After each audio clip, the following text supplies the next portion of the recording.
وجعل منهن صلاة مكتوبة واختار الأيام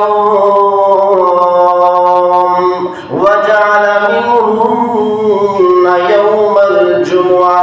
اللہ تعالیٰ نے تمام کے تمام دنوں کے اندر انتخاب فرما کر ایک دن کو جمعہ کا دن بنا دیا. واختار الشهور فجعل منهن شهر رمضان.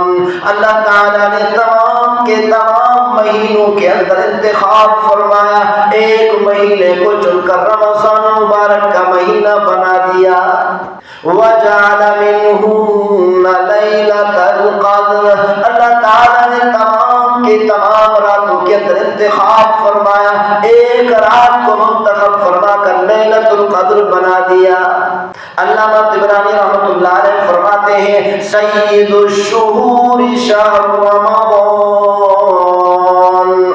12 کے 12 مہینوں کا سردار رمضان مبارک کا مہینہ ہے. وسید الایام لیلۃ الجمعہ. اور فرمایا تمام کے تمام دنوں کے اندر تمام کے تمام دنوں کا سردار جمعہ کا دن ہے. اسی لیے فرمایا جمعہ کے دن کی تعظیم کرو، جمعہ کے دن کے اندر خصوصی طور پر اپنے آپ کو گناہوں سے بچا لو. مسلم شریف کی روایت ہے عن ابی ہریرہ رضی اللہ عنہ قال رسول اللہ صلی اللہ علیہ وسلم. حضرت ابو ہریرہ رضی اللہ تعالی عنہ سے روایت ہے، انہوں نے فرمایا کہ اللہ کے رسول صلی اللہ علیہ وسلم کا ارشاد گرامی ہے الصلوات الخمس. جو مسلمان فجر کی نماز ادا کرتا ہے، فجر کی نماز کے اندر رب اجعلنی مقیم الصلاة ومن ذریتی ربنا وتقبل دعاء ربنا اغفر لی ولوالدی وللمؤمنین.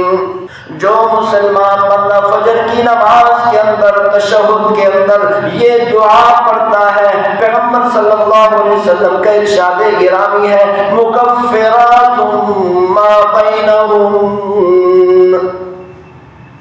عشاء کی نماز سے لے کر فجر کی نماز تک جتنا بھی گناہ ہوتے ہیں اللہ تعالیٰ صغیرہ کبیرہ تمام کے تمام گناہوں کو معاف فرما دیتے ہیں.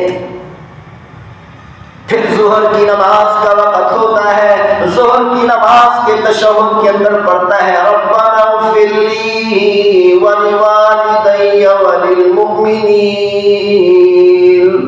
میرے ساتھ پڑھو ربنا اغفر لی ولوالدی وللمؤمنین ربنا اغفر لی ولوالدی وللمؤمنین.